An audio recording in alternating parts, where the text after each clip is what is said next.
morning, everyone. This is Financial Literacy 101. And today we'll be talking about how Africans, mainly Nigerians, use cooperative economics to start their businesses and to help their communities to build stronger for their future. So without anything else being said, let's get started. Just like anything else, we got to start off with a good intro.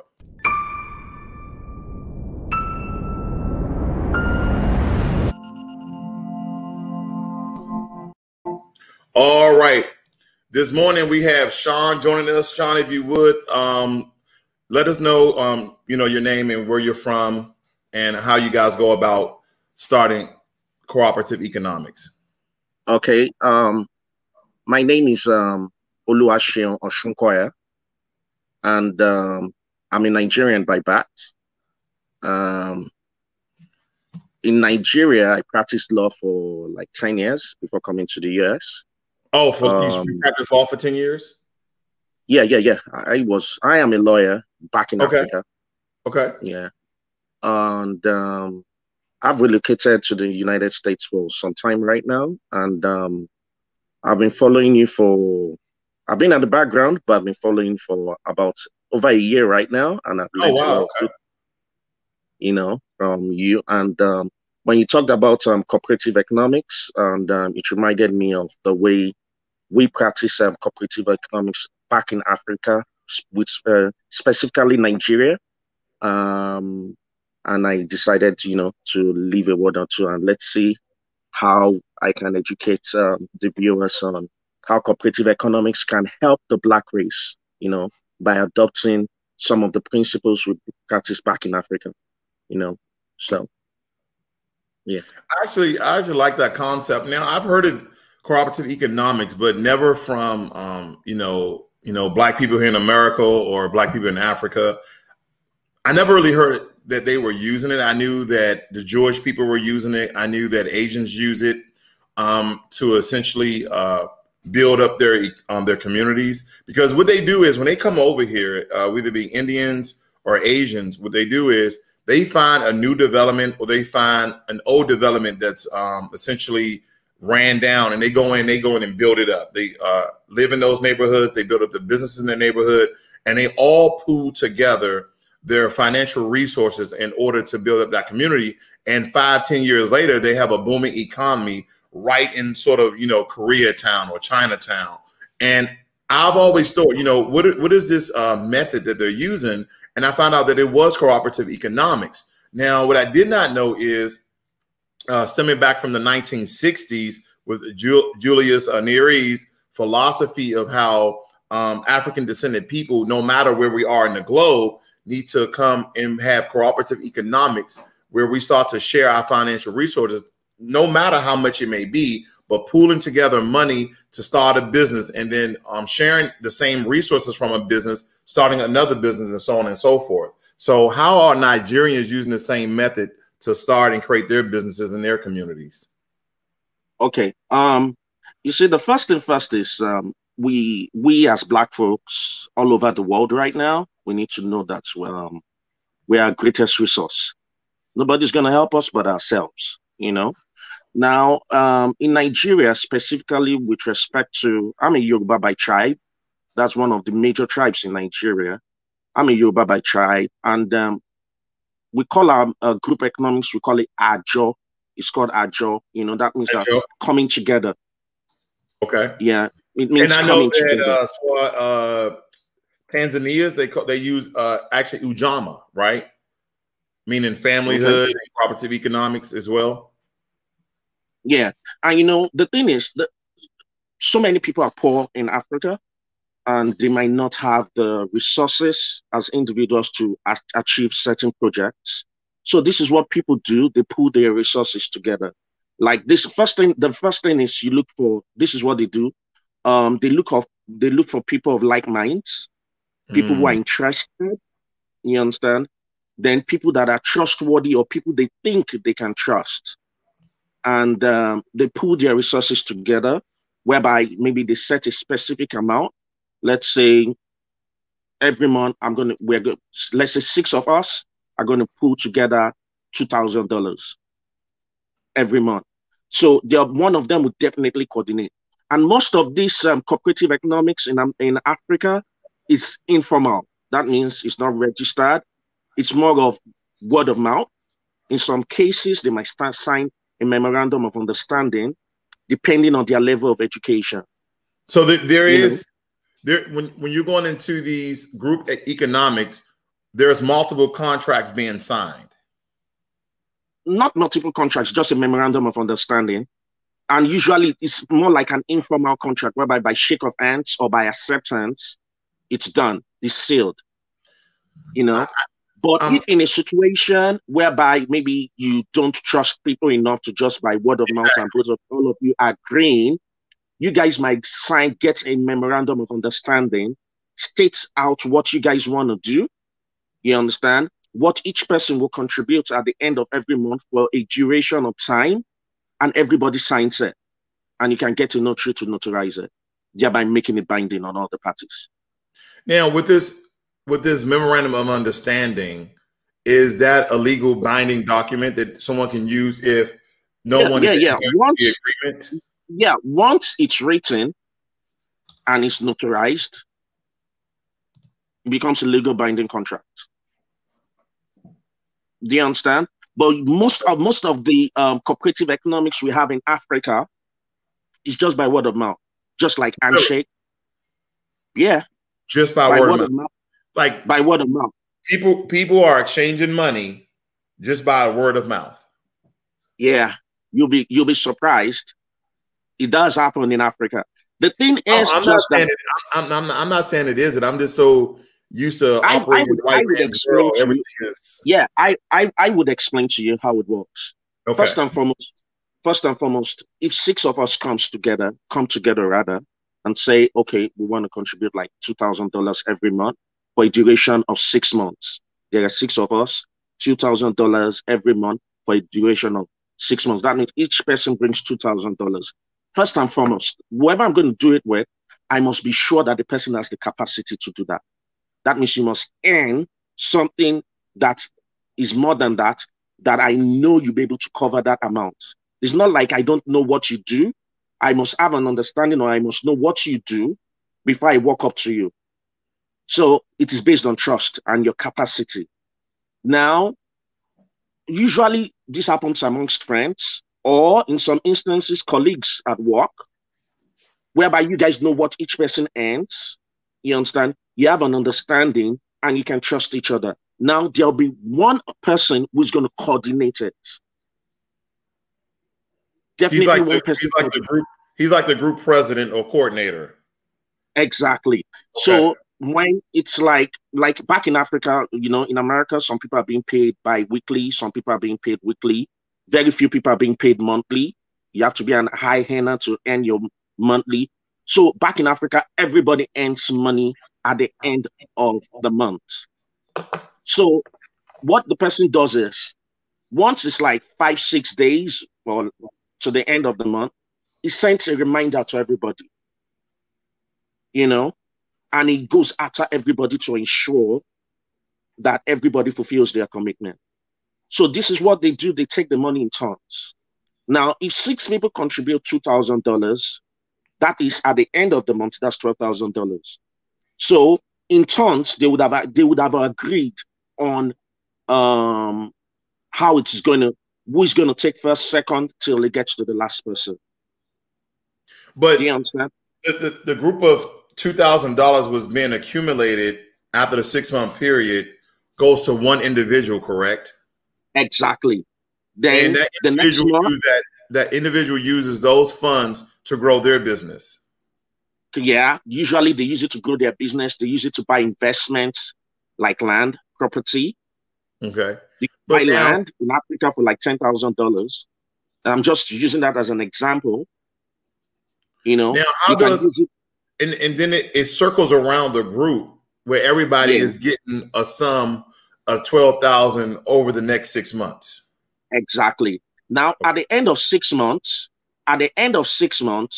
if they're satisfied with it, they can decide to continue again in the same format or rearrange the format in which each person gets the money. So you find out that at the end of the year, each person gets like $12,000. because, you know, in some instances, and nobody owes anybody anything. It's just an agreement. It's just an agreement. But the very first thing you must look out for is capacity. The person I'm going to do this with, does the person have the capacity to pay $2,000 at the end of the month? Do you understand me? Yeah. Now, have there been any horror stories where people was actually using group economics in order just to get a large sum of money and then go to another country? Usually this is what happens. Usually, like for instance, now if it's among, I'm talking, usually if it's among people that are educated, everybody writes a post-dated check.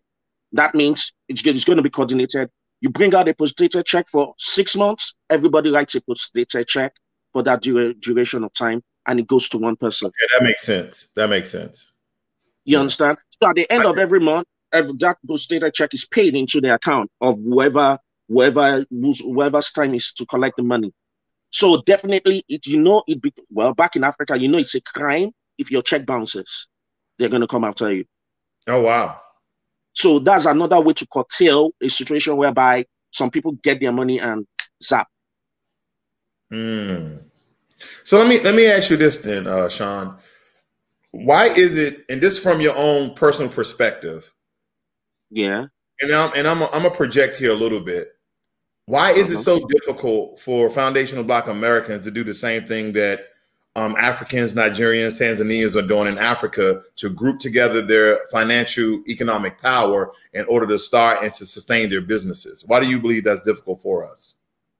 I think the first thing is trust. The first thing is trust. Another thing is, you see, this thing is a function of the mind. It boils down to things that you're being fed over the years, where everybody looks at his brother as someone that he cannot trust, that you have to be careful around. But it's still, you see, in spite of everything, people can still come together and do that. Usually the people that do these things are friends. You understand? Or in some instances, even if they are not friends, they are people that are introduced to the group by friends, whereby at least one or two people can vouch for the other person. Okay. But if you can't even vouch for anything, usually it's an informal arrangement. But if you want to make it formal, like I said, you can sign a memorandum of understanding, and it's notarized. You have a lawyer draft that for you, and it's notarized, and whereby everybody knows that, listen, we have an understanding. This is a draft. It is binding on each person. Now, that's one type of group economics. Now, there's another type which is usually prevalent among the very poor people. Now, they call it the cooperative society. Cooperative society. Let's say, you said cooperative society. Okay. Exactly. Let's assume all of us are farmers. Okay. You understand? We'll form a cooperative society of farmers. Now, at the end of every month, we put a stipend, an agreed stipend, into the group account, because they will have to set up, in this instance, they'll have to set up an account, now, and everybody pays a certain amount at the end of every month. So when I need a loan for my business, I walk up to the group and I say, listen, I need a loan of XYZ. And they give me the loan at very ridiculous interest. Oh, so very high interest rates. Very low interest rate, as in very low. They can give you at 1% interest rate. But you have no credit. You have no credit. It's just that you need to belong to the group or the cooperative society, and at the end of every month, you remit a specific amount. It's usually a small amount, and this is how they do it.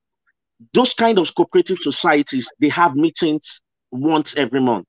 They have a specific date at a particular venue, and they have meetings whereby everybody comes, they discuss their general issues, and everybody brings his or her contribution. So that is taken by the coordinator or the leader, or they have a group of coordinators or ESCOs, like they say. So those ones take it, they put it in a bank. At the next meeting, they give an account of the monies that were taken and that it was paid into the bank, those that collected loans, those that have paid their loans, how much they have paid, you understand, and all that. So usually the people, when you become a member of such a cooperative society, usually in your specific field, maybe you're a farmer, maybe you're into commerce, let's say you sell clothes, they do that based on whatever their vocation is. That's another set. Usually you find this predominantly among low income earners.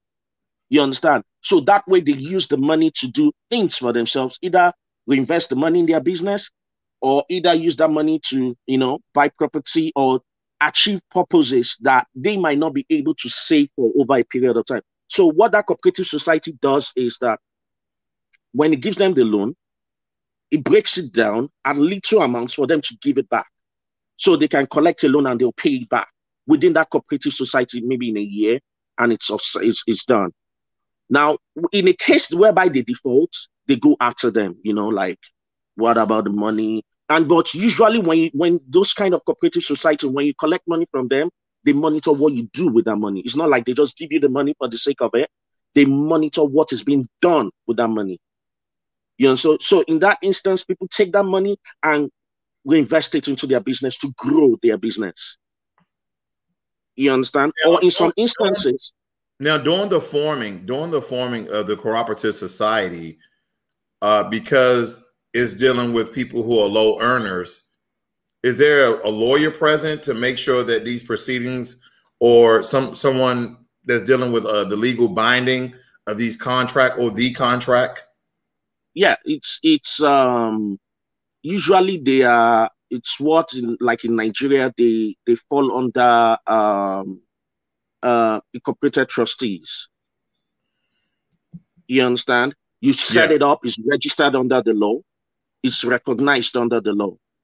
So that way they can come after you if you default. But usually people don't default because it helps them to, reinvest back in their business, to apply back money into their businesses, to grow their businesses and all that. Because the truth is, in Africa, very few people get credit cards. It's not something people want to do because of the interest rate. Hold on. So I'm curious about this. I don't know if you know this information or not, but does any African country run off the system of fiat like they do in America, where it's not backed by any like precious metal or gems? It's backed by debt. Is it different? No. The African country is backed by, most of our economies is backed by gold. Okay. And so it's not like America it's not like America where they try to make, well, I won't say make, but I'll say highly encourage in different meaningful ways for people to get in debt and run a system of debt. So essentially the citizens of that country are slaves to the financial service markets. Like I will tell you something. Like, this is the mentality we have in Africa. We are trained from very little. It's just a mental thing. Avoid debt as much as possible, because this is the way you say, once I owe you debt, I become your servant. I become your slave. Yes. So people tend to run away from it.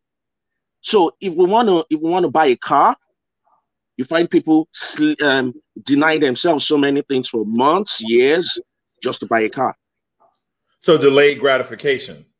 Exactly. Because the truth is, going to the banking sector to get money to buy a car, the interest rate is ridiculous. Some banks will give you loans for as high as 21%.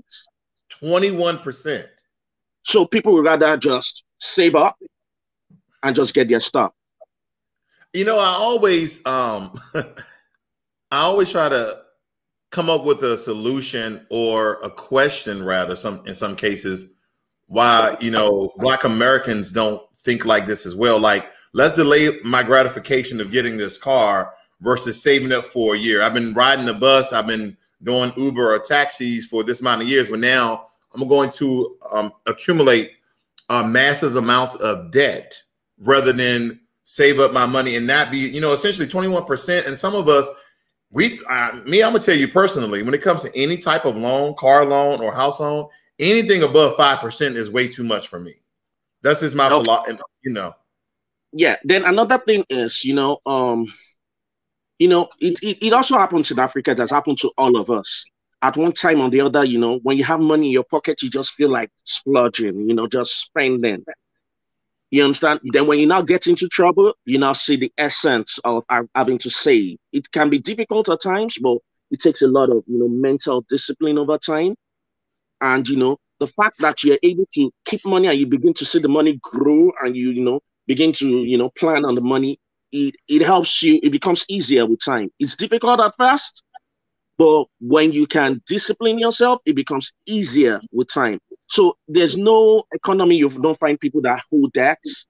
You understand? Definitely you'll find individuals who owe debts. But the thing is what we try to do is minimize it. For instance, now in America, the mortgage sector is well developed. In Africa, the mortgage industry is just growing. So most people in Africa buy land, build houses. People buy land and use the next 7 years, 8 years to build what they want. Oh, okay. Wow. You understand? Most people don't go and get mortgages. So that way you find that if you buy land and you build in 7 years, by the time you completed the house, you're not owing anybody. And usually, like you have in America, whereby you pay the property tax and everything, once you buy land, the land belongs to you in Africa. Yeah, you might give the government some, tax here and there, but it's not like if you don't pay it, they take your land. Exactly. And this is, I've said this on my channel a couple of times where one of my videos is actually doing pretty well. It's called that the U.S. is not a country, it's a corporation. And it goes back to you can't own land in America. Like, essentially, if you buy a single family home and you pay off the home, like the home is yours, you got the deed. If you stop paying your property tax, they will come and take that home. Now, granted, if you can uproot your home, the foundation and take it, but they're still going to own the land, essentially. And I say in a real country, there's all these different procedures and things they may do, but they're not taking your land. And that's what we need to get out of. I want to address somebody's comment very quickly here. Maximo says we do that here in the States already. He's talking about group economics and cooperative society. Now, we don't do this in large numbers, so it's not that well known, right? Especially in some of the most low income areas. Like I'm originally from Washington, D.C. I have never heard of a bunch of poor people gathering together, giving the amount that they can spare in order to lift somebody up. That's not essentially our culture, because we grew up in a culture of white supremacy, essentially. Like everybody is undercutting and undermining each other, and we're like crabs in a barrel. So essentially when Maximo makes this particular comment, or people in general, they're talking about in very small network groups, not whereas though I've heard cooperative economics globally, but never in the Black community. And when I started reading about Julius Nyeri's philosophy on cooperative economics, and I said, okay, well, Africans are doing this as well. And this is a continent-wide thing in Africa versus maybe a couple of people in the Black community does this in America. So this is not well known. This is not even well practiced. So I just wanted to point that out because he made that statement, because a lot of times when we have topics on the internet, people will have one example, two examples. But again, that doesn't help the majority of 40 million foundational Black Americans to understand that there's more ways to go about starting and sustaining your business rather than going to go get a business loan at 10, 12%. You might have some people in your group with a certain amount of capital. And I know here in America, the whole verbal thing, we've been indoctrinated into a society of capitalism and we don't trust each other. But the method still can work, whether it be a legal binding document, a memorandum of understanding that's being notarized, etc. Yeah. You see, the thing is, group economics is as old as time itself. That's something. And you see, the thing is, I understand. You see, like I said, it's just because of the society. People have been trained, not to trust the next man, and be wary of what the next person does. But it's workable. The truth is, even when you start these things, like the one I mentioned, if you're in a group of 6, now imagine, let's assume you're the last person that's going to get that money. While you're dropping that money, it can be tedious, and you're like, oh, I'm going to drop this money again. But the joy is when now it now gets to you, and you now get to get the money, and you're able to invest it into the things you need to do, either to grow your business, either to buy property. It gives you joy. Then you now know that this thing is workable. You understand? And believe me, once you try it once, you want to continue, provided it's with the right set of people. Now, in some instances, like this is what the very, very rich or the rich people do. They call it OPM, other people's money. Now, they want to buy property. Yeah. Let's assume they want to buy an office complex, They come together, they set up a trust or a company or something in that name. They pull resources together, they buy that particular property.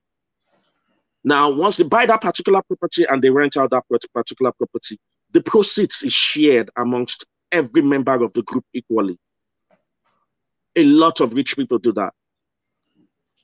And I know that they wash, rinse, and repeat. They continue the same process on with the next business venture or the next business complex, etc. So, and they always have an arrangement. They have structures in place whereby if you're going to pull out your resources, let's say over a period of time, you want to pull out your resources, you can still pull out your resources.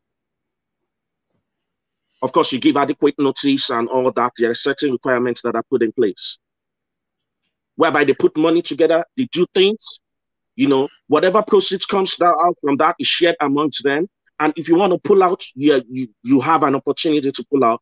There are certain parameters that are placed, that are put in place. And once you fulfill them, and you give time, of course, you give notice, then, of course, you can always pull out your resources. So it's as if your money is working for you. People do that all over the world. People do that in Africa. You find out a group of small investors that can just come together. Fine, we have issues with trust. At some point in time, trust comes in to play. But you see, that is why we have legal structures that are being put in place, especially when the money becomes big. But it's usually easier when the money is not so much. If it's a few thousands and all that, people don't. Trust me, a lot of people don't even have. It's just by word of mouth and shaking of hands. Now, here's a question, Sean. What happens when you use the method of group economics, and the order in which the next person is going to get this stipend of, let's say, $12,000, where one of the members, because of their investment or how they try to influx their business with the money, cannot produce or come up with the $2,000 to contribute back to the entire group in order for them to invest the money for their business. What happens if someone can't come forward with the money? Okay, there are two things. If the person has not gotten his own part of the money, he backs out of the group. Okay. Because he would not be able to contribute. So he has not lost and he has not gained anything. That is. No, what I'm saying is, what if he's already received the money? So if he's already received the money and for some funny reason is not able to, remit, now he's given a period of time to refund whatever he has gained from that group. Let's say he collected $12,000. Okay. And when it's his own turn, he's not able to remit. Of course, he contributed $2,000 inside the $12,000. Nobody cares about it. He needs to put $2,000 back inside of it. So you must pay, his own $2,000. Nobody cares about it. The $10,000 is how do you pay the $10,000? They sit down with him. He tells them how he's going to pay, the period of time he's going to pay. So they structure it for him, whereby somebody monitors him, or by he gives one of his property as collateral. If at the XYZ period of time you are not able to pay, then we sell your car. That's an example. So basically, you're going to pay back this money. You're going to pay back the money because definitely everybody knows everybody's house. Okay. They won't just know your house, they will know where you work. So even if you change address, you definitely it's going to be difficult changing where you work. So they will definitely know people around you, where you work, where you live, some family members. And of course, when you're coming into the group, somebody stands as a shorty. That is when you want to make a look. So somebody just stands as a shorty that I stand as a shorty. If by adventure this person fails, I stand, you can hold me responsible. I know him, he's a trustworthy fellow and all that. So that is where it is legal. So if that person fails and we can't find him, we go after the shorty. So the shorty either finds him out or pays the money. But either way, you're going to pay, even if there were no documents that are signed. People know everybody around you. It's just like I probably know his brother or sister or his family or his wife, or that those kind of things. The African community is more like communal. Let me ask you this in another group of what I thought was enough. It may be or may not be another form of group economics when it comes to Africans in general. What I've noticed is that a lot of times when Africans are coming, when they come to America, they're usually sponsored by another African family. I saw this with Kenyans, and I saw this with some Nigerians, where they're coming to America. They basically don't have anything, okay, but they may come over here maybe on a business visa or essentially, and they stay with that family an entire year, collecting certain, maybe some benefits from the government, also working. They'll find a job, and then they're saving their money, and then by the time that year has ended of living with that other African family, they go out and start a business. Have you heard of this sort of method? Well, the thing is, what I can say in that respect is it's very rare you find an African coming to America that does not have a family here already. Okay. A family, a friend, that kind of thing. They use a family member or a friend, but they live with them. And they call it somewhere he can stay for a period of time. Yes. Till he finds his filter. In some cases, some people will tell you, oh, dude, I'm not going to accommodate you for more than 3 months. Some are going to contribute a stipend. I'm going to accommodate you for a year, depending on the understanding. So that way you're able, you're not making the money and using all your money to pay bills. Exactly. You're using your money to invest and you're able to save and do things, to achieve certain purposes. So it depends on the group. Do you understand? And it depends on the kind of visa you came in with. If you're a student visa, definitely you'll be in school and all that. You'll be so dependent, if you understand what I mean. But definitely there's always a support system. That's the thing. There's always, every community has a support system. Yeah. Of people that would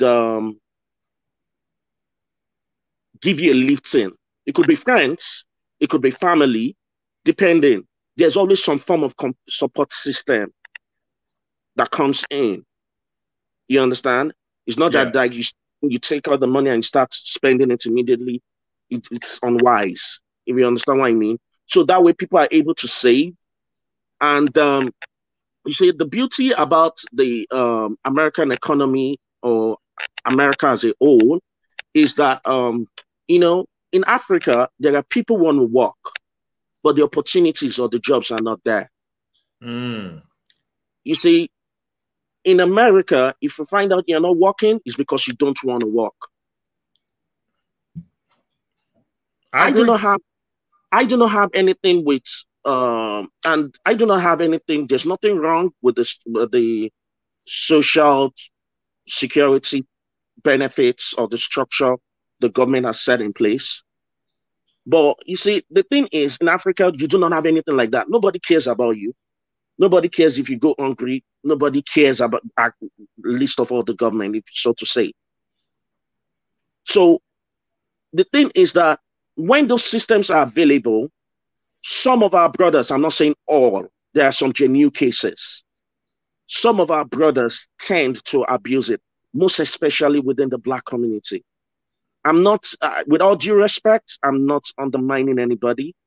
There are some good, hardworking African Americans, in all fairness. I'm just trying to say, you know, this is it. I tell anybody that cares to listen, forget about the propaganda, forget about what they show you on TV.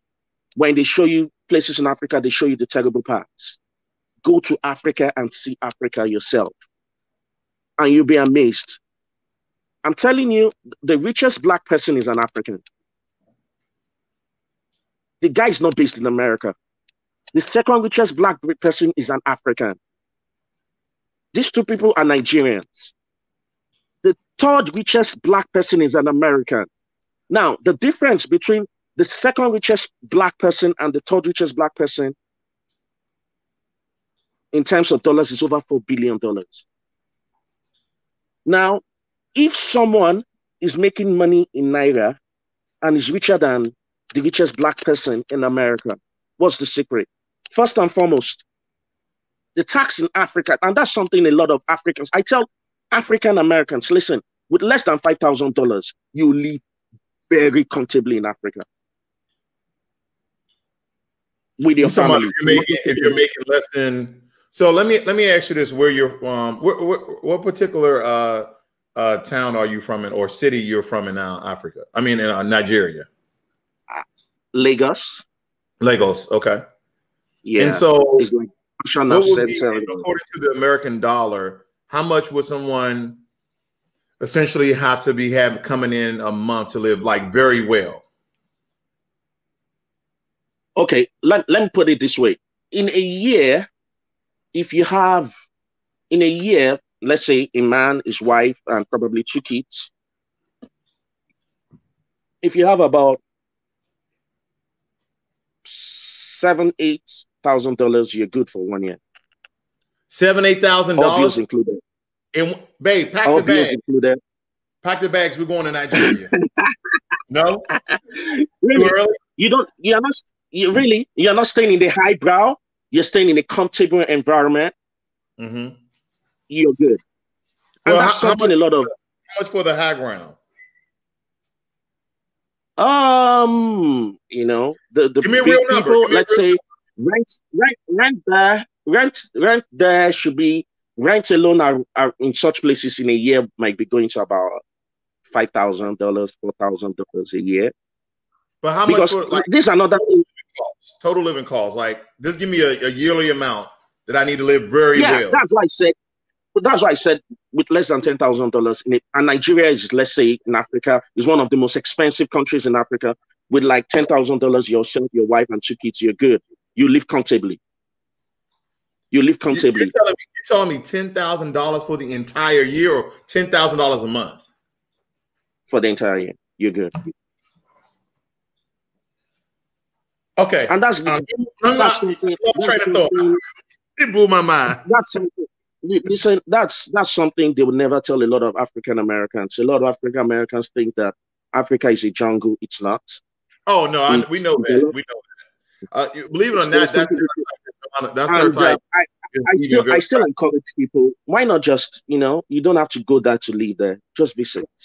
Just visit. You know, see people. You see more people that are like you. You know, get to see how they live. Get to mingle with people. Get to talk to people. You know, and make up your mind. You know, because the truth is, if African Americans take their money to Africa and invest in Africa, I'm telling you, we'll be better up as a group. I'm not just saying pull out your money from America, no, but I'm just saying take part of your money and invest in Africa. There are some countries whereby you step in, you buy your property, you can rent it out, because usually in Africa, when we build houses, we build apartments, especially if you want to make money from it. we build apartments. It could be 4, 6, and you let it out. And unlike in America, whereby you pay rent monthly, we pay yearly. Right here. I want to leave this topic All right. for another video. Okay, so don't go out getting that. That's more information. I want to make that separate than the topic we haven't about. But I do have another question, somewhat on the topic, but not for rental properties and things of that nature, because I do want to get that information from you, brother, on another video. But let me ask you this: you have made a comment. You said how there's some African Americans who are hard workers, but the mindset of a lot of Africans and Nigerians as well, when they come over here, because they don't have a lot of systems in place that help support them like we have here in America. But a lot of times I would like to, ask my African brothers and sisters, like, well, do you understand? And I know some of you guys actually understand some of the systematic systems that actually undermine Black Americans here, which actually handicap us from actually moving forward and being profitable. And now this is an argument that goes back and forth, because some people are like, we don't have Social Security in Africa. We don't have a welfare system in Africa. But essentially, these systems are in place, not Social Security more so, but mainly welfare, or what they call now EBT, to essentially keep foundational Black Americans in the ghetto, in the slums, in the hood, and to keep them supported upon the system. Because when we go out, like myself, master's degree, we go out and we try to apply for these certain jobs.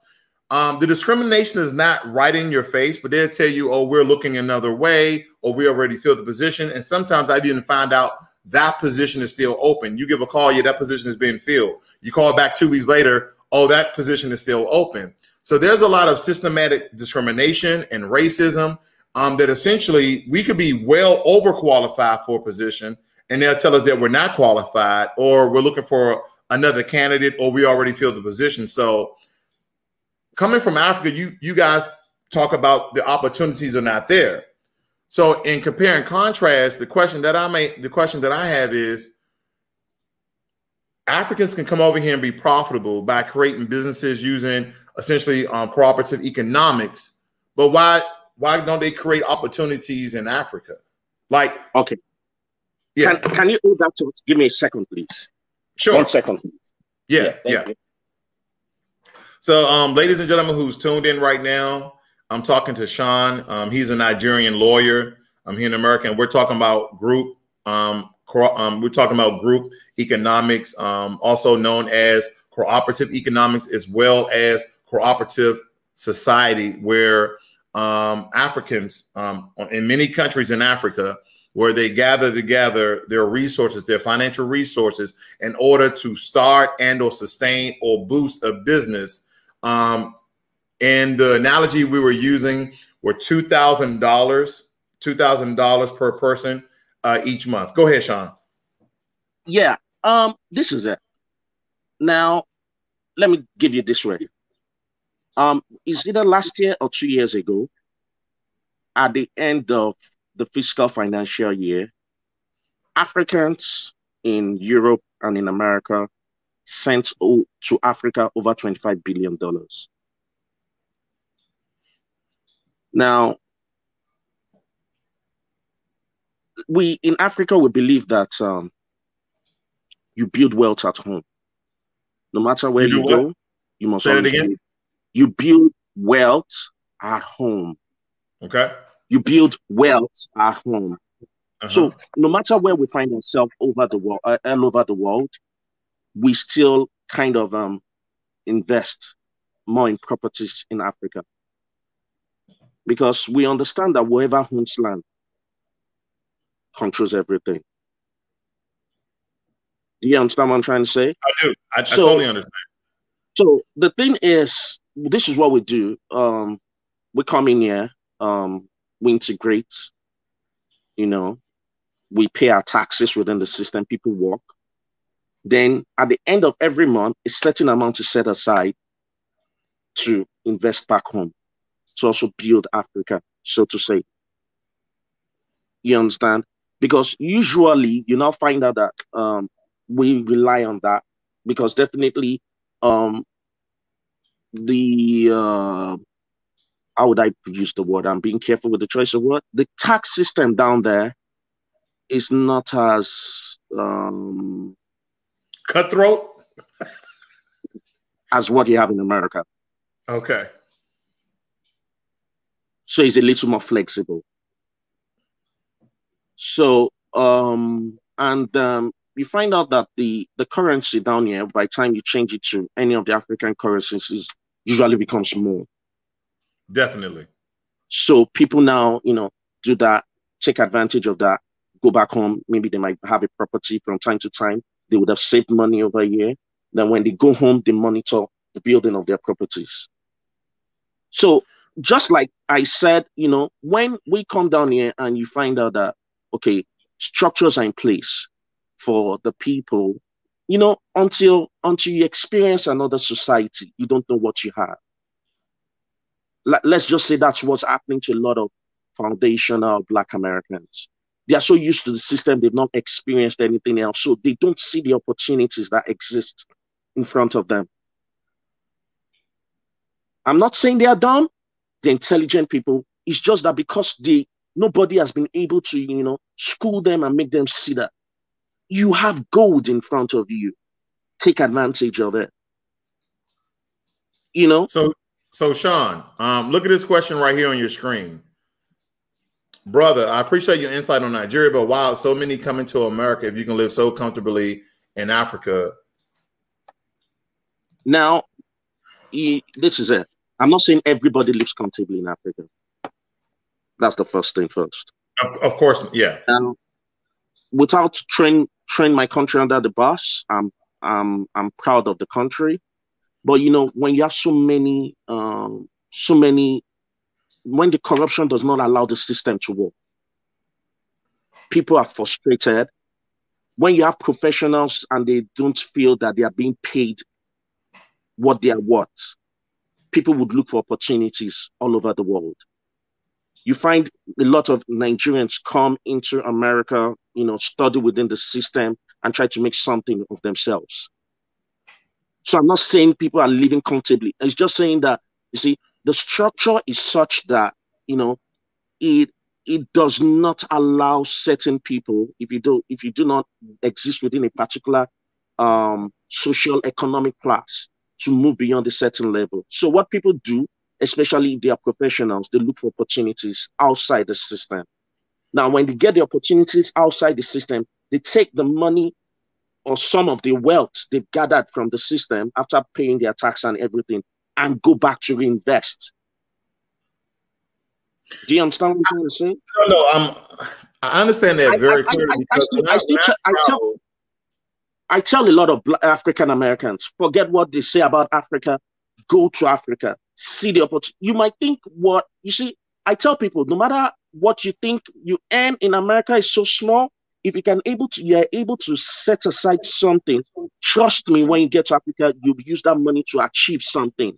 You don't have to stay there. You might rent it out. You might invest in structures. You might invest in agriculture. Africa has a lot of arable land. Nobody's giving you finance to farm. A lot of farming in Africa is still it's not mechanized. There are land. You have land in Africa that's just there.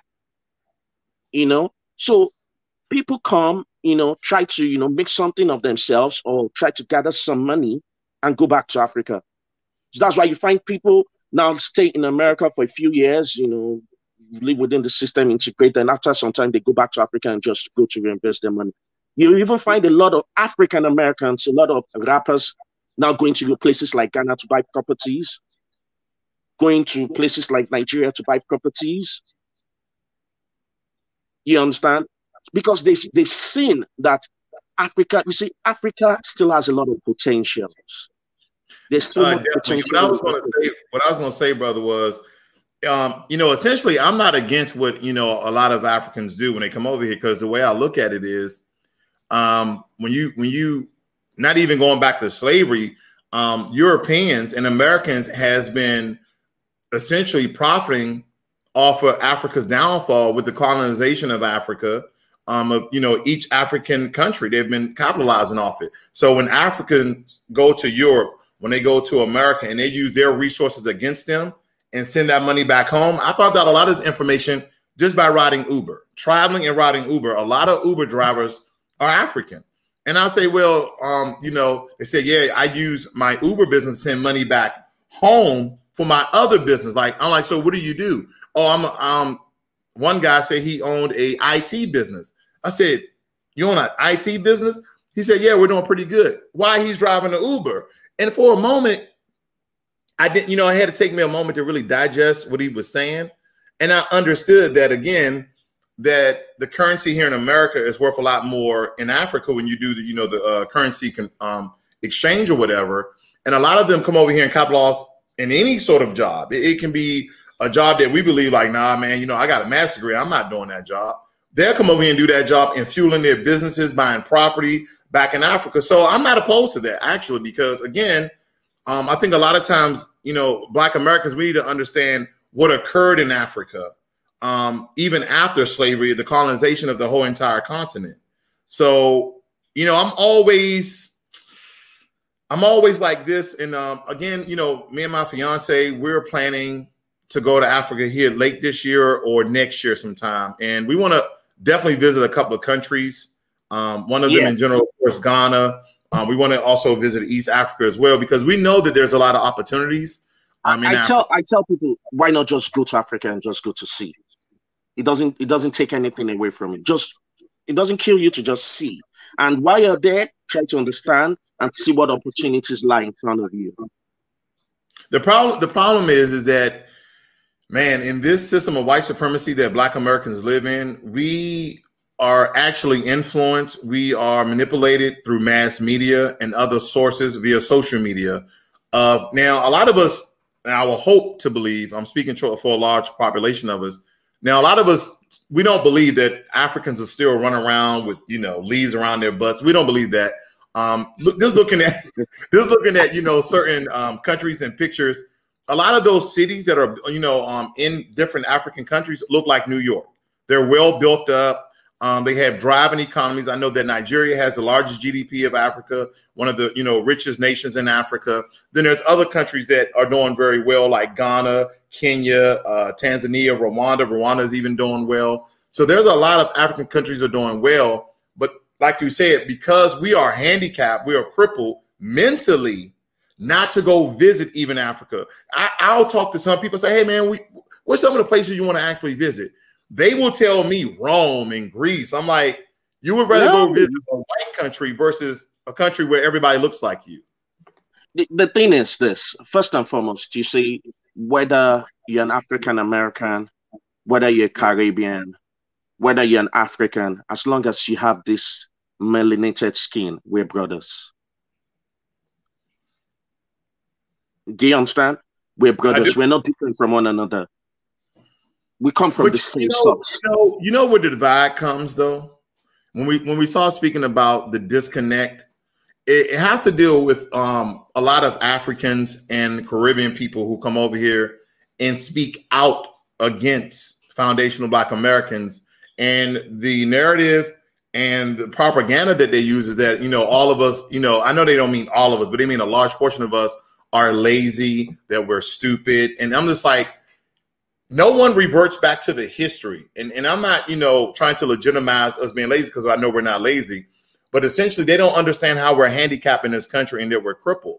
They come over here, not all of them, a lot of them come over here, and they use a lot of the government subsidies and benefits in order to boast themselves up better by all the way undermining us, and essentially almost like they're in cahoots with the system of white supremacy. You see, the thing is this. Let me just say this before I address that. Go ahead.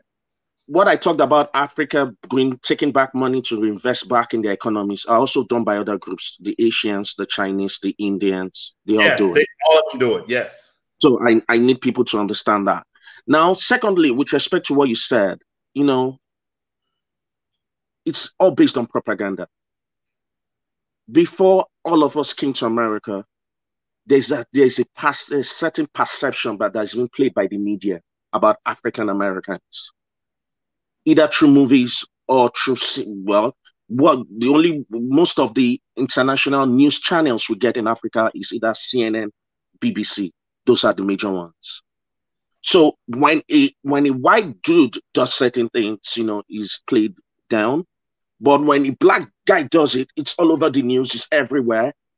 Maybe True. people from other race are everywhere. So it's all about perception, So when people come, let's just say it's ignorance. When people come out to America, they already have a perception. You understand? Now, it is only when you now start relating with people, you now find out that everybody's not like that. You always find bad eggs in every race, so to say. It might be more with some than the others because of the opportunities that have been made available to them. Like you would know once you're in Africa and you're like, when they talk about drugs, the mindset we have back in Africa is like, oh, a lot of the drug addicts, so to say, quote and unquote, African Americans. It's not necessarily true. There are white guys that abuse drugs. A lot of them abuse prescription drugs, so to say.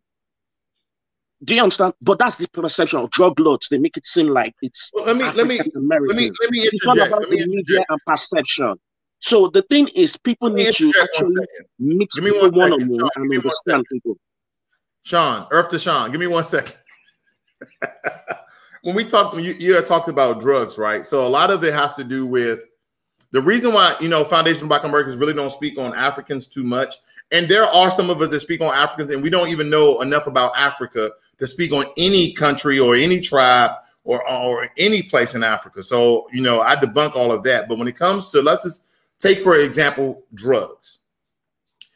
A lot of immigrants that come over here from melanated countries, melanated continents, and the Caribbean, what they don't know about is how did drugs first get introduced into the Black community, right? And not to say one of the three-letter agencies primarily starts with an F that interjected, contaminated the Black community, okay? And what they did, they capitalized off us being poor, homeless, destitute. And that's why a lot of our, baby boomer generation and also some of the Generation X, my generation, essentially was addicted to drugs because of the interjection and the contamination of Black communities. So I can understand the perception that mass media portrays when a Black person does something in America. It makes it seem, like all of us are essentially bad because that's all you show, and they show negative reinforcement, right? But there's certain terms, okay, that Africans and mainly Nigerians have about us that, we're getting to learn this within the past 3 years or so of the term of a kata, or the only term I can really remember using as a child that was derogatory towards an African was an African booty snatcher. That's the only thing. And I still don't know what it means. I still don't know what African booty snatcher means, but it was derogatory. Like, you African booty snatcher, like, okay. And when it was derogatory, but you guys have an actual term to say, basically, don't go over there and do business. Don't go over there and interact. Don't go over there and date Akatas, which are basically foundational Black Americans. Like I said, a lot of things are based on ignorance. And you see, the moment we begin to see ourselves as one, like I said, you see, the African man, we've gone through so much compared to every other race in the world, and we're resilient. Like I said in one of the comments I made to your video, that the African, every Black person is a god in small letter G. You understand? Once we set our minds to do things, we would do it. Civilization started in Africa. Writing started in Africa. The so-called skyscrapers, the mega buildings started in Africa. Exactly. You understand? So I do. That's something we need to understand. So you see, everything still goes down to, propaganda. You understand? And you see, and that's something we must work on and educate each other and begin to see each other as one. That's the first thing. Then another thing is, unlike the African society, sorry to say this, unlike the African society, the home unit in a lot of homes in America, it's not compact, so to say. A lot of it not due to their fault. You understand? I understand. So when you accept the person now makes a conscious effort, when you do not raise someone properly, how do you expect the person to function properly? So it's going to take a lot. It is. And that is something a lot of Africans, we need to understand, and we need to be patient with a lot of African Americans. When in the home unit you do not have a father figure, it's not necessarily it has to be the father, but a lot of homes do not even have a father figure. Someone whom the boy or the son can look up to and see as an example. That's why I know growing up, a lot of us used to watch, even in Africa, a lot of us used to watch Bill Cosby. The Cosby Show. We considered it as a perfect, quote unquote African family. And I'm sure a lot of people, those were a lot of young people then, especially in dysfunctional homes, they would wish their families were like that and probably learned a thing or two from such shows, family shows. So you can't really blame African Americans, and we need to understand that. That is something, in the African setting, a lot of us grew up with both parents. In rare cases whereby we do not grow up with both parents, there was someone standing in as a father figure, either an uncle. There was somebody around, like the African community, and that's something I need to tell you. The African community is a communal community. Example, in America, of course, a lot of blacks don't do it. Some blacks do it anyway. When your parents get old, you put them in nursing homes. We don't do that in Africa.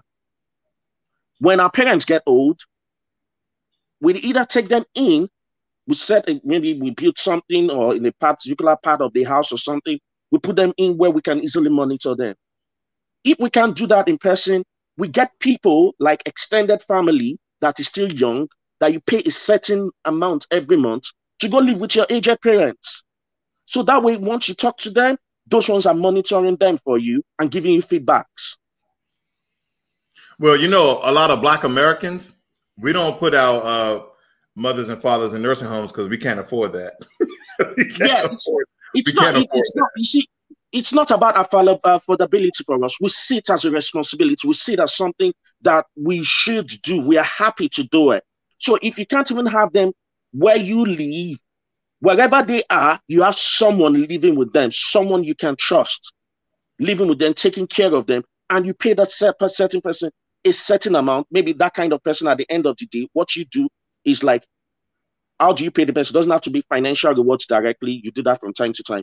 Maybe you begin to educate that person. You make sure that person goes to school. You pay the person's fees. And in return, the person takes care of your parents. One way or the other, payment is there. So that way you know that your parents are in safe hands and they are not just there. That's another thing. Then another thing I find out in the Western world, we let our children out of the house too early. It's a major problem. Once you're 18, they believe, oh, you're old enough, go fend for yourself. We don't do that in Africa. Yeah, you're 18, you can leave, but please don't go. As in, you begin to sit down with the child and say, okay, fine, I know you're going to college and all that. Okay, please, and all that, when you still have a place in here. So usually when it comes to... Brother, that's a really good point, that even I have changed the way I looked at that, because at first, essentially we're talking about, hey man, when you're 18, you're out of here. I recently changed that to around 25, 26 years of age. 25. I realized 25 is a perfect age. So usually once you're getting old, your parents begin to, get out of your business a lot, begin to advise. And if you have a big house, or they can afford to build build an apartment or something for you, whereby you have your privacy, you don't get to see each other every day. They know you're around. They can still talk to you, and you guys can still sit down in the evenings or the weekends and still have a chat, and they try to find out what's going on in your life and advise you. Usually they tell you, even if you're in school and working part-time, they tell you to save your money. So it's not like you're out of the door at 18 and you're already undergoing expenses. They tell you to save your money.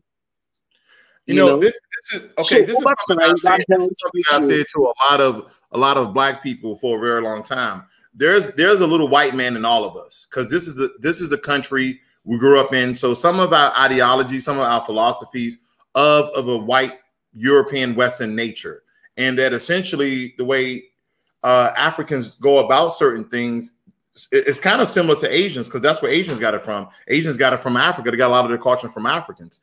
But essentially, we're so Europeanized in the way that we think about things. It's like, hey, when you're 18, you're off on your own. And a lot of times they're not ready. They're not ready mentally. They're not ready financially. They're not even ready to be their own adults to actually, take care of themselves.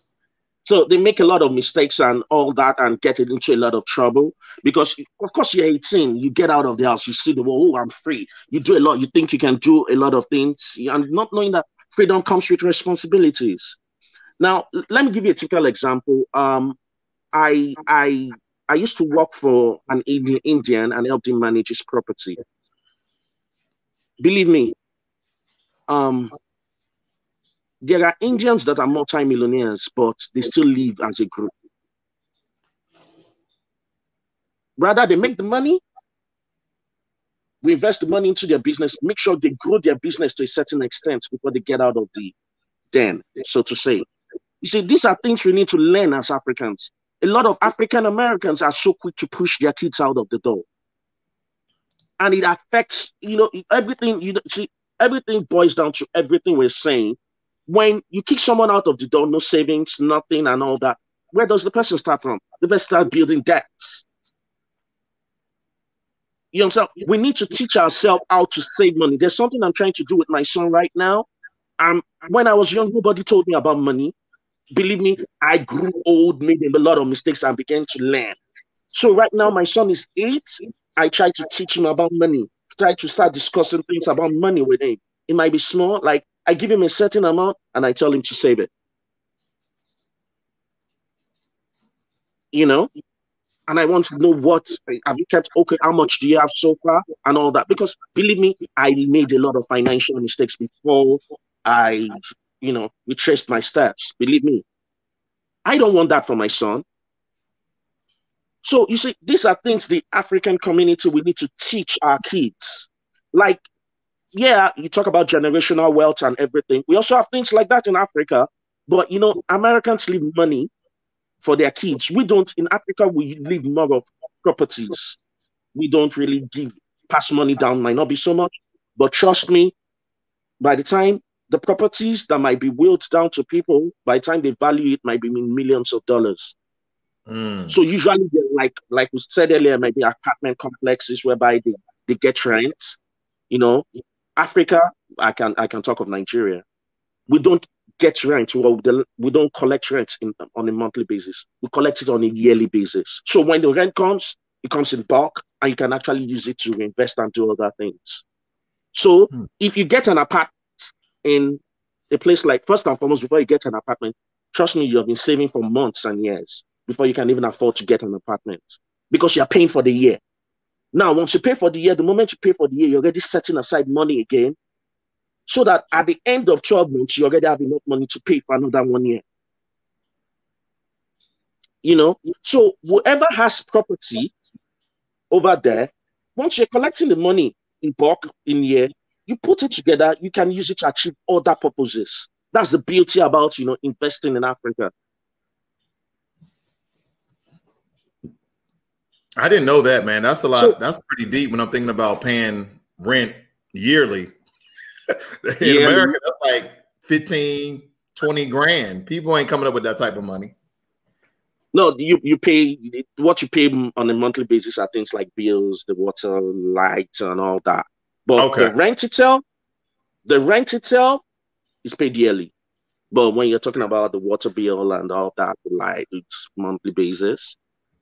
But the rent itself is on a yearly basis. So one thing I like to mention is when we're talking about the differences of how Africans and Caribbeans think about foundational Black Americans. I just think that a lot of times before they have these perceptions, and I know it's dealing with a lot of, European media, that they define the why. If they came over here and they define the why, African Americans in this current situation in a country, is one of the richest countries of the world, why they're in this predicament. They just define the why and learn the history behind it and how that we're still struggling. Just like Africa in its totality is still recouping, is trying to rebuild from colonization. And essentially, it's the same thing that's going on with foundational Black Americans. We're still trying to get out the rabbit hole, out the foxhole that the system of white supremacy has put us in. So I think a lot of times, both of us, I'm talking about both of us, we need to understand why Africans think the way they think and the way that their continent is in. And also, as Africans and Caribbeans come over here, the predicament that we're actually in. It's a matter of understanding, but definitely understanding each other and learning about the other person's history is very important. And another thing, we need to be patient with one another. Listen, except I say, if I stand, you stand, and I stand, nobody's going to be able to differentiate between us except we speak, maybe due to our accent and all that. And that is imbibed over time, over generations. Do you understand what I'm trying to say? So if I look at you and we're the same thing, then I should try to understand why you are the way you are and why I am the way I am. And, in order to be able to correct some of these things, it's going to take some time because the damage has been done over time. Definitely. Yeah. You see, that's why I said we need to be patient with each other. Africans have a lot of work to do. African Caribbeans have a lot of work to do in that respect. African Americans too have a lot of work to do in that respect. But the first thing first is we need to first and foremost see each other as brothers. The moment we can see each other as brothers, we can start from that. I agree 100%. We got D'Angelo. He's saying, I'll allow my daughter, this is going back to our previous point, I allowed my daughter to test the waters, and it only took 3.5 months to wake her up and bring her back home. He's talking about how, I guess she wanted, and essentially a lot of our children here in America, they actually want to emancipate. They actually want to leave the home when they hit 18 because of rules and regulations. So what a lot of them are understanding that it's not greener on the other side, like going out there before you're ready. That a lot of these kids, within 1 to 4 years, they're coming back home and have to essentially rebuild. And they thought because of the current condition that they were living in, that is what they were going to get. Like essentially, when you live in a nice house, nice neighborhood, you're thinking, oh, I'm just going to go out here and make my own way. But a lot of times these kids are not mentally mature enough, or essentially don't even have the financial backing to go out there and create what it took us decades to build, especially being a Black American. Like where I'm living at right now, this took 30 years in the making to live in this particular neighborhood. I'm nowhere near filthy rich. I'm doing okay for myself, but it took years to be on this level. And a lot of our kids, because of America and because of us, we're also the problem because we'll push them out to be independent before they are ready to be independent. But we give them this perspective that they are ready, and a lot of times they're not. But it kind of goes hand in hand with the country we actually live in. This is unfortunately how Americans, and I've learned a lot from Africans. I like to learn from Asians of how they stay home up until like 25 to 27. But when they're leaving the house, they're in the midst of their career. They can go out and buy a house. They're not going out and living in apartments. Now, if they do, they may live in a condo. You have some substantial amount of money stuck somewhere. Most parents ensure that is done, that you have your money saved, especially when you start working. They tell you once you start working, at least you must save for 2 years before you get out of the house. They tell you that. Wow. Yeah, so you save your money for 2 years. They're not collecting anything from you. They still feed you. They still pay their bills. They're not getting any contribution from you. Well, I'm not paying nobody's cell phone bill. I'm not doing it. No. They obviously don't pay your cell phone bill. Personal bills, you take care of your personal bills. But like electricity, feeding, except you're not at home, they'll still have your food there if you choose to eat. If you don't want to eat, that's not a problem. But the thing is that they allow you to still accumulate some amount of money to jumpstart your life. Especially if you don't have money to give to you. This is somewhat an inflammatory message, Sean. Great point on leaving home early, but FBA has always fought against the system of white supremacy. We choose to fight and not flee our country, but you're making the money in the U.S. and sending it back home. Now, the thing is, we just don't make money and send it back home. We contribute to the American system. You pay your taxes, and all that. Whatever you choose to do with whatever your disposable income is your choice. And for you to send money back home, that means that you are delayed gratification. There are certain things you're denying yourself of. Now, maybe when your colleagues are buying Jordans of like $200, you might choose to buy something of $50. Thereby setting it's a conscious thing. You consciously set aside a certain amount. After paying your dues, you pay your taxes and all that. Whatever you choose to do with your disposable income is yours. So you begin to, cut down on your quote unquote standard of living in order to be able to achieve certain things. Do you understand what I'm trying to say? It's not like you just take the money out of the system without contributing. Hell no. And that's the problem a lot of people have.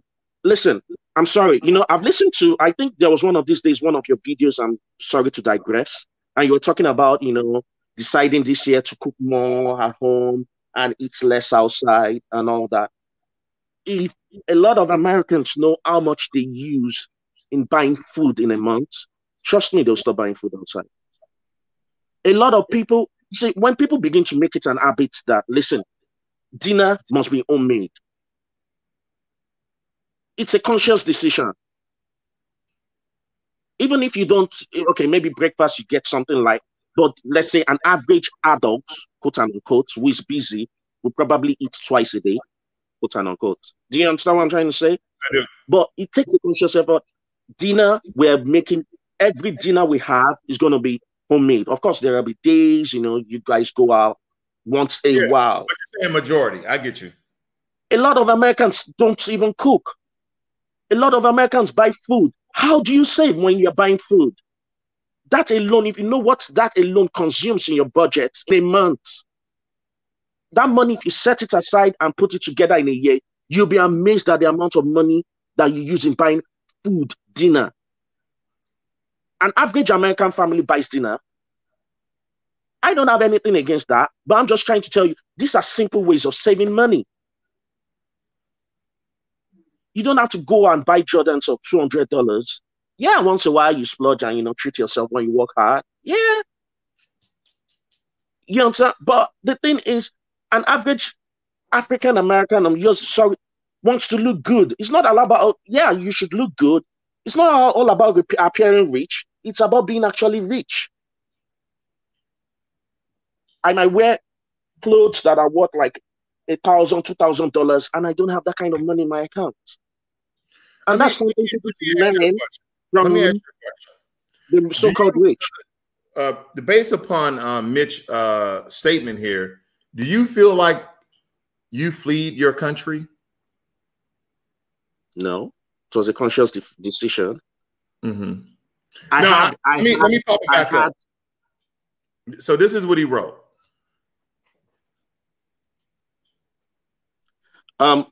Before coming to America for several years, I had the opportunity to come to America and I chose not to. I was, this is a digress. This is just by the way, I was in Nigeria, I was working when I sent my wife down to have my son in America in 2012, and I paid out of pocket $10,000 cash in Dallas, Texas, and I was living and working in Nigeria at that time. But you know what made me think when he wrote this comment is that you had said something about the opportunities that a lot of us have in Africa. So a lot of times, as foundational Black Americans, we automatically, because of of how some Africans and some Caribbean folk come over here and they coon up with the white people and they undermine us. We have this sort of philosophy that a lot of Africans and Caribbeans flee their country and are profiting off of a lot of things that our forefathers and ancestors put in place. But you also mentioned that we have the same opportunity of going to Africa, you know, with a couple of $1,000, buying property and also investing in business, that we can actually bring money back to where we live at. So I'm looking at both sides. Do you know something? I'm going to say this to every African American, every Black person. Do you know if you set aside a certain amount and you go to your country of choice, it could be the Caribbean, it could be Africa, and you invest in property, do you know the whites will take us more seriously? Because you have a choice. You can decide to leave America tomorrow.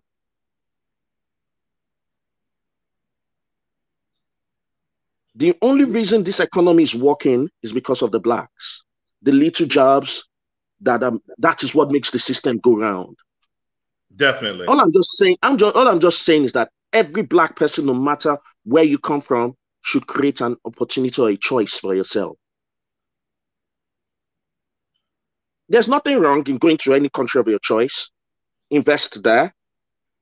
Usually, mostly people invest in property. Invest in property, make rent, and, you know, thank God for the banking system. You can transfer money back into the American economy and use it down in America. It benefits you. It benefits the American economy. So, and that is additional income for you, because the cost of living down there is way lower than America.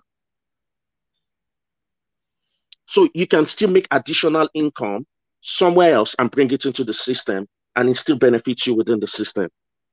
Nobody's saying leave America and all that. Nobody's saying take your money out of the system. No, but I'm just saying that, you see, when we understand where we come from and our roots, and we can put something, structures down there that can earn money for us, it puts us in a better stead.